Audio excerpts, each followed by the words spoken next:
안녕하세요. 연애 박사입니다. 이번 시간에는 연인 관계에서의 이성 간 카풀 어떻게 생각할까에 대해 영상을 다뤄보겠습니다. 구독과 좋아요 부탁드립니다. 질문 있으면 박사님에게 댓글을 달아주세요. 연애 중인 커플에게 이성과의 단둘이 카풀은 종종 민감한 주제가 될 수 있습니다. 이는 신뢰, 존중, 그리고 의사소통의 문제를 불러일으킬 수 있는 상황이기 때문입니다. 이 글에서는 이성 간 카풀이 연인 관계에 미칠 수 있는 영향과 이를 건강하게 다루는 방법에 대해 살펴보겠습니다. 1. 이성 간 카풀의 현실적 필요성. 현대 사회에서 카풀은 경제적, 환경적 이점을 제공하는 실용적인 이동수단입니다. 특히 같은 방향으로 출퇴근하는 동료들 사이에서 카풀은 자주 이뤄집니다. 이 과정에서 자연스럽게 이성 간 카풀이 발생할 수 있습니다. 비용 절감 연료비와 주차비 분담, 환경보호 차량 이용 감소로 인한 탄소 배출량 감소, 시간 활용 운전 부담 감소와 효율적인 이동 시간 활용, 네트워킹 직장 동료들과의 관계 개선 기회. 2. 연인 관계에 미치는 잠재적 영향. 이성과의 단둘이 카풀은 연인 관계에 여러 가지 영향을 미칠 수 있습니다. 긍정적 영향. 상호 신뢰 강화, 파트너를 신뢰하고 존중하는 기회. 독립성 인정, 각자의 사회생활과 선택을 인정하는 성숙한 관계 형성. 의사소통 개선, 솔직한 대화를 통한 관계 강화. 비부정적 영향. 질투와 불안, 파트너의 행동에 대한 의심과 불안감 증가. 갈등 유발, 이성 간 친밀도 증가에 대한 우려로 인한 다툼 발생. 신뢰 손상, 투명하지 않은 의사소통으로 인한 신뢰 저하. 3. 건강한 관계를 위한 대처 방법. 이성 간 카풀 상황을 긍정적으로 다루기 위한 방법들. 열린 의사소통. 카풀 계획을 사전에 파트너와 공유. 불편한 감정이 있다면 솔직하게 표현. 서로의 입장을 경청하고 이해하려 노력. 비경계 설정. 카풀 중 적절한 대화 주제와 행동에 대한 합의. 필요시 다른 동료들과 함께하는 그룹 카풀 고려. 신뢰 구축. 정기적으로 카풀 상황에 대해 공유. 파트너를 카풀에 초대하거나 소개하는 기회 마련. 상호 존중. 각자의 사회생활과 선택을 인정. 과도한 간섭이나 제한 요구 자제. 대한 모색. 불편함이 지속된다면 다른 교통수단 고려. 회사의 카풀 매칭 시스템 활용 검토. 4. 심리학적 관점에서의 이해. 연인 관계에서 이성 간 카풀에 대한 반응은 개인의 심리적 특성과 관계의 역학에 따라 다양하게 나타날 수 있습니다. 애착 유형. 안정형 애착, 파트너의 카풀에 대해 비교적 편안하게 수용. 불안형 애착, 파트너의 부재나 다른 이성과의 교류에 더 민감하게 반응. 회피형 애착, 겉으로는 무관심해 보이나 내적 불안을 경험할 수 있음. 비자존감. 높은 자존감, 파트너의 선택을 신뢰하고 관계에 대한 자신감 유지. 낮은 자존감, 비교와 열등감으로 인해 과도한 불안이나 질투 경험 가능. 과거 경험. 이전 관계에서의 배신 경험이 현재 상황에 대한 불안감 증폭 가능. 건강한 관계 경험은 현재 상황을 더 긍정적으로 받아들이는 데 도움. 5.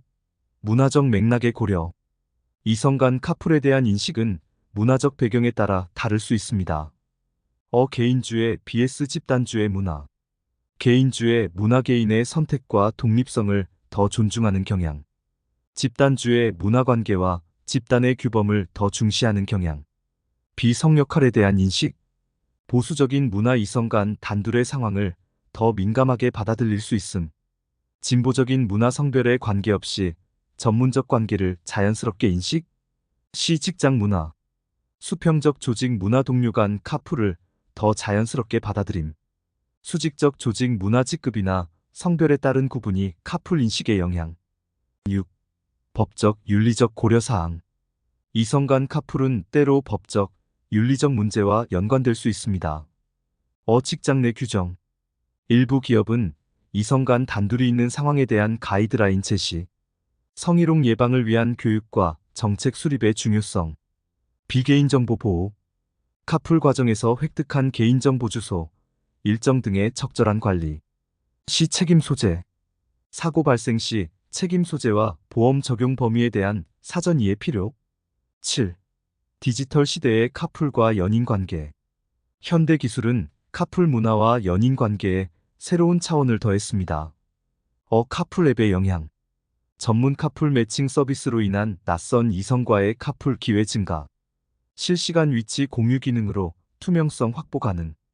비소셜 미디어의 역할. 카풀 파트너와의 온라인 교류 증가 가능성. 소셜 미디어를 통한 과도한 감시나 스토킹 위험성. 시원격 근무 증가. 재택근무 확대로 인한 카풀 필요성 감소. 출퇴근 개념의 변화로 인한 관계 역학의 새로운 변화. 8. 관계 전문가의 조언. 연인 관계에서 이성 간 카풀 문제를 다루는데 도움이 되는 전문가들의 조언. 명확한 경계 설정의 중요성. 업무와 사생활의 구분 유지. 카풀 중 적절한 대화 주제와 행동에 대한 가이드라인 설정. 비정기적인 관계 점검. 카풀로 인한 불편함이나 걱정거리에 대해 주기적으로 대화.